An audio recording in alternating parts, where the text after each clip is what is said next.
গল্পের শুরুতে আমাদের একটি পরিবারকে দেখানো হয় যারা হাসি খুশিতে তাদের জীবন কাটাচ্ছিল, কিন্তু তাদের জানা ছিল না যে মাত্র কয়েক মিনিট পর তাদের সাথে এমন কিছু ঘটতে যাচ্ছে যার কথা তারা ভাবতেও পারেনি। স্বামী স্ত্রী যখন তাদের কথাবার্তায় মগ্ন ছিলেন তখন হঠাৎ বাহিরে থেকে মানুষের চিৎকার ও চেঁচামেচির আওয়াজ শোনা যেতে লাগলো। যখন তারা দুজন বাড়ির বাহিরে বেরিয়ে এলেন তখন দেখলেন যে বাহিরে মানুষের মধ্যে ব্যাপক হইচই চলছে। লোকজন তাদের নিজেদের বাড়ি ছেড়ে দৌড়ে পালাচ্ছে, যেন কোনো বড় কিছু ঘটতে যাচ্ছে। জেসন ও ব্রেড দেখলেন যে তাদের প্রতিবেশীরাও আতঙ্কিত হয়ে তাড়াহুড়ো করে তাদের বাড়ি খালি করছে। জেসন প্রতিবেশীকে জিজ্ঞাসা করলেন আসলে ব্যাপারটা কি, তোমরা বাড়ি ছেড়ে কেন যাচ্ছ? কিন্তু তারাই ছিল যে জেসনের কথা কোনো উত্তরই দিল না। তারা দেখলেন যে প্রতিবেশীর ছেলে তার জিনিসপত্র গুছিয়ে নিচ্ছে। জেসন যখন সেই বাচ্চাটিকে জিজ্ঞাসা করলেন তোমরা কোথায় যাচ্ছ, তখন সেই বাচ্চাটি উত্তর দিল আমার বাবার এক বন্ধু সরকারি অফিসার, তিনি বলেছেন যে একটা খুবই বিষাক্ত ভাইরাস ছড়িয়ে পড়েছে যা একজন সাধারণ মানুষকে মনস্টারে পরিণত করে দেয়। কিন্তু তখনই সেখানে বাচ্চাটির মা এসে তাকে ধরে নিয়ে যেতে লাগলো। জেসন তাকে জিজ্ঞাসা করলেন এই বাচ্চাটি কোন ভাইরাসের কথা বলছে। এর উত্তরে বাচ্চাটির মা বললেন এখন বলার সময় নেই, তোমার স্ত্রী ও মেয়েকে নিয়ে যত তাড়াতাড়ি সম্ভব এই শহর থেকে দূরে চলে যাও। এই কথা শুনে জেসন ও ব্রেড খুবই আতঙ্কিত হয়ে পড়লেন। তারপর জেসন কোনো কিছু না ভেবে তার পরিবারকে গাড়িতে তুলে শহরের বাইরে নিয়ে যেতে লাগলেন। কিন্তু রাস্তায় তারা দেখলেন যে তার প্রতিবেশীরা যারা পালিয়েছিল তারা আবার ফিরে আসছে। এটা দেখে তাদের আরো অদ্ভুত লাগলো। আরো সামনে এগিয়ে গিয়ে তারা ট্রাফিকে আটকে পড়লেন। যখন জেসন ও তার পরিবার গাড়ি থেকে বাহিরে নামলেন তখন দেখলেন যে শহর থেকে বেরিয়ে যাওয়ার একমাত্র রাস্তা পুলিশ বন্ধ করে দিয়েছে। আকাশে হেলিকপ্টার পাহারা দিতে শুরু করেছে। লোকজনকে বলা হচ্ছিল যে শহরে একটা বিষাক্ত ভাইরাস ছড়িয়ে পড়েছে এবং তোমাদের তাড়াতাড়ি বাড়ি ফিরে যাওয়া উচিত। এই কথা শুনে জেসনের কাছে ব্যাপারটা খুব অদ্ভুত লাগলো। যখন শহরে ভাইরাস ছড়িয়েই পড়েছে তাহলে লোকজনকে শহরের বাইরে বের করে দেওয়ার বদলে তাদের শহরের ভিতরেই থাকতে বলা হচ্ছে কেন? তখনই হঠাৎ কাছের পাহাড় থেকে একটা বড় পাথর তাদের গাড়ির উপরে পড়লো। এটা দেখে তারা খুবই ভয় পেয়ে গেলেন। পাহাড় কাঁপতে শুরু করলো। তখন সেই পাহাড়ের পিছন থেকে দুটো মিলিটারি ফাইটার জেট বেরিয়ে শহরের দিকে এগিয়ে গেল। সেই দুটো ফাইটার জেট পুরো শহরের উপর বোমার বৃষ্টি শুরু করলো, যার ফলে পুরো শহর ছাইয়ে পরিণত হয়ে গেল। জেসনের স্ত্রী ব্রেটের তখনই বুঝতে পারলেন যে যদি তারা পুলিশের কথা মেনে বাড়ি ফিরে যেতেন তাহলে তাদের পরিণতি খুবই ভয়ানক হতো। তারপর সেই ফাইটার জেটগুলো রাস্তায় থাকা মানুষের দিকে এগিয়ে যেতে লাগলো। এটা দেখে সবার মধ্যে হইচই পড়ে গেল। এখন সবাই বুঝতে পারলো যে সরকার তাদের মেরে ফেলতে চায়। সবাই প্রাণ বাঁচানোর জন্য এদিক ওদিক দৌড়াতে লাগলো। কিন্তু জেসন ও ব্রেট বুঝতে পারলেন যে তারা যেদিকেই পালান সেই ফাইটার জেট তাদের মেরে ফেলবেই। তখন ব্রেট পিছনে ফিরে পাহাড়ের উপর একটা স্কুল দেখতে পেলেন এবং মনে হলো যে লুকিয়ে থাকার জন্য সেই জায়গাটাই ভালো হবে। তারপর জেসন ও ব্রেট জুইকে নিয়ে পাহাড়ের উপর স্কুলের দিকে উঠতে লাগলেন। পিছনে ব্রিজে থাকা মানুষের উপর ফাইটার জেট বোমা ফেলতে লাগলো।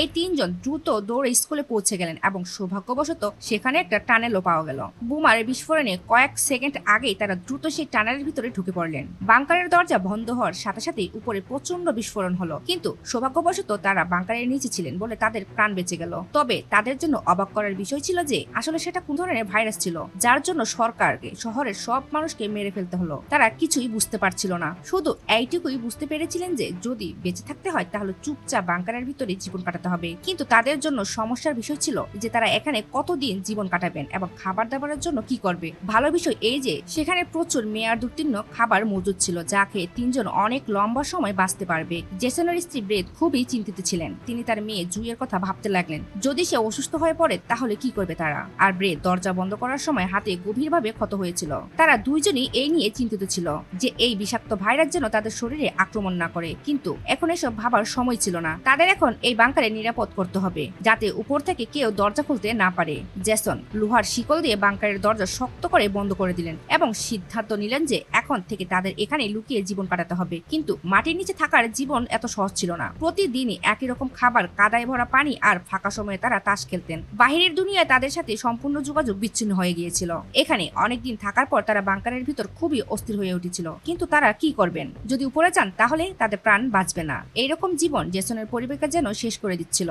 জুই তার বাবাকে জিজ্ঞাসা করলো, বাবা আমরা এখানে কতদিন থাকবো? জেসনের কাছে এর কোনো উত্তরই ছিল না। তিনি শুধু মেয়েকে বললেন যে যখন বাহিরের ভাইরাস চলে যাবে তখন আমরা বাহিরে যাব। তিনি মেয়ের চোখের উপর আঙ্গুল রেখে বাহিরের দুনিয়া তার কল্পনায় আনিয়ে দিতেন। এভাবেই দিন কেটে যেতে লাগলো। তারপর মাস। তারা জানতেন না যে বাহিরে বের হওয়ার অপেক্ষার তাদের এই বাংকারে 300 দিনেরও বেশি সময় কেটে গেছে। জুই তার মায়ের তৈরি পেরিস্কোপ দিয়ে বাহিরে দুনিয়া দেখতো। বাহিরে চারিদিকে শুধু ধ্বংসের দৃশ্য, যেন পুরো পৃথিবী পুরো ছাই হয়ে গেছে। সেখানে কোনো মানুষের চিহ্ন ছিল না। এসব দেখে সেই ছোট্ট মেয়েটির মনে হতে লাগলো যে হয়তো আমরা এই দুনিয়ায় শেষ বেঁচে থাকা মানুষ। তাকে সান্ত্বনা দিয়ে বললেন, তুমি এমন ভেবো না, হয়তো তোমার বন্ধুরাও আমাদের মতো কোথাও লুকিয়ে আছে। এখন রাত হয়ে গেছে এবং ডিনারের সময় হয়েছে। তাদের কাছে খাবারও খুব কম ছিল, তাই তারা তিনজন অল্প করে খেয়ে চালিয়ে যাচ্ছিলেন। কিন্তু আজ জুইয়ের জেদের কারণে তাকে একটা পুরো টিনের কেন দেওয়া হলো। জুই যখন টিনের ডিব্বা খুলল তখন দেখলো যে ডিব্বার ভিতরে একদম খালি। ডিব্বার পিছন দিক থেকে একটা ছিদ্র ছিল, হয়তো কেউ এর ভিতর থেকে খাবার চুরি করে নিয়ে গেছে। বেদ যখন বাকি সব ডিব্বা পরীক্ষা করলেন তখন জানা গেল যে মোট 12টি ডিব্বা খালি হয়েছে।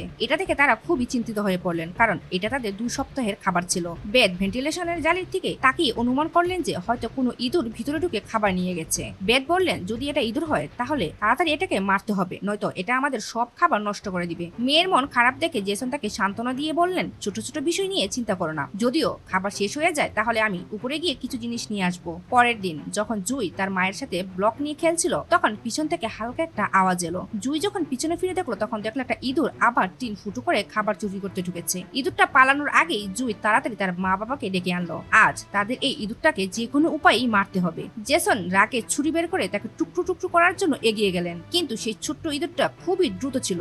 সে জেসনের আঘাত থেকে নিজেকে বাঁচিয়ে পালিয়ে গেল এবং টেবিলের উপরে লেখা ল্যাম্প ফেলে দিল। যখন সে তার গর্তে ঢোকার চেষ্টা করছিল তখন বেড হঠাৎ ঝাঁপিয়ে পড়ে ইঁদুরটাকে মেরে ফেললেন। তারা সবাই ইঁদুর মারার আনন্দ করছিলেন, অন্যদিকে ল্যাম্প পড়ে যাওয়ায় ধীরে ধীরে আগুন ছড়িয়ে পড়তে লাগলো। জেসন দৌড়ে গিয়ে ল্যাম্পটা বন্ধ করার চেষ্টা করলেন, কিন্তু ল্যাম্পটা খুব গরম হয়ে গিয়েছিল, যার ফলে জেসনের হাত পুড়ে গেল। ল্যাম্পের কাঁচ ফেটে যাওয়ায় পুরো টেবিলে আগুন ধরে গেল। বেড পর্দা ছিঁড়ে আগুন নেভানোর চেষ্টা করলেন। জেসন নল থেকে আধা বালতি পানি এনে আগুনের উপর ঢেলে দিলেন। যে কোনো ভাবে তারা আগুন নিভিয়ে ফেললেন, কিন্তু বিপদ এখনো কাটেনি, বরং তাদের জন্য আরো বড় সমস্যা তৈরি হতে যাচ্ছিল। আগুন তো তারা নিভিয়েছেন, কিন্তু আগুন থেকে বের হওয়া ধোঁয়া পুরো বাংকারে ভরে গিয়েছিল, আর সেই ধোঁয়া ধীরে ধীরে ভেন্টিলেশনের জালি দিয়ে উপরের দিকে বের হচ্ছিল। এটা দেখে তারা খুবই আতঙ্কিত হয়ে পড়লেন, কারণ এই ধোঁয়া তাদের অবস্থান প্রকাশ করে দিচ্ছিল। এখন সবাই শ্বাস আটকে বসেছিলেন। জেসন বললেন, হয়তো রাতের অন্ধকারে ধোঁয়াকে লুকিয়ে রাখবে এবং কেউ আমাদের অবস্থান জানতে পারবে না। তারা তিনজন ভয়ের সারা রাত জেগে রইলেন। পরের দিন সকালে তারা নিজেদের আশ্বস্ত করার জন্য পেরিস্কোপ দিয়ে বাহিরে উকি দিয়ে দেখলেন। বাহিরে তাকিয়ে দেখে তাদের পায়ের নিচ থেকে মাটি সরে গেল। তারা দেখলেন যে বাহিরে পুরো ধোঁয়ার কুয়াশা উঠছে।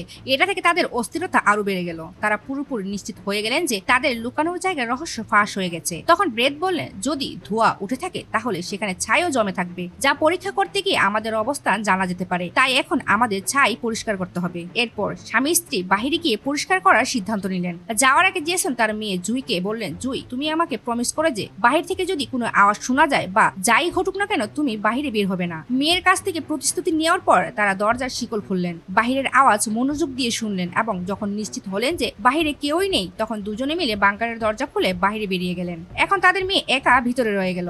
সে তার বাবা মায়ের অপেক্ষা করছিল, কিন্তু অনেকক্ষণ অপেক্ষা করার পরও যখন তার মা বাবা ফিরে এলো না তখন সে টুলের উপর উঠে দূরবীন দিয়ে বাহিরের অবস্থা দেখতে লাগলো। শীঘ্রই সে দেখলো যে তার মা বাবা বাংকারের দরজা লুকানোর চেষ্টা করছেন, কিন্তু তখনই জুই এমন কিছু দেখলো যাতে তার নিঃশ্বাস গলায় আটকে গেল। সে দেখলো যে দূরের জঙ্গলে একটা কালো ছায়া দ্রুত তাদের দিকে এগিয়ে আসছে।